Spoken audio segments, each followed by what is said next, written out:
மூன்றாவது நிலையில குழந்தைகளை பிடிச்சு வைக்கப்பா. மூன்றாவது நிலையில அமைதி நிலை. தேவன் மகிமை உங்கள் மேல் பிரகாசிக்க ஆரம்பிக்கும்.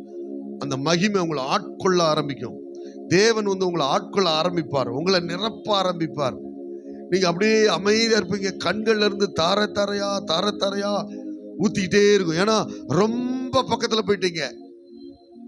அதனாலதான் இந்த பாவியாகிய ஸ்திரீ இருக்காங்களே, தைலத்தை ஊத்தும் போது இந்த பாதத்தை தொட்ட உடனே, அவரே எவ்வளவு பிரசன்ஸ்ல இருப்பாரு, தொட்ட உடனே அவங்க மகா பரிசுத்த ஸ்தலத்தின் உச்ச நிலைக்கு போயிட்டாங்க. அங்க அழுகை மாத்திரம் இருந்தது, பேச்சு நின்று விட்டது. இயேசு அங்க பேசிக்கொண்டே இருந்தார். இந்த மாதிரி ஜெபத்துல அனுபவிக்கிறவங்க மட்டும்தான் வாட்ச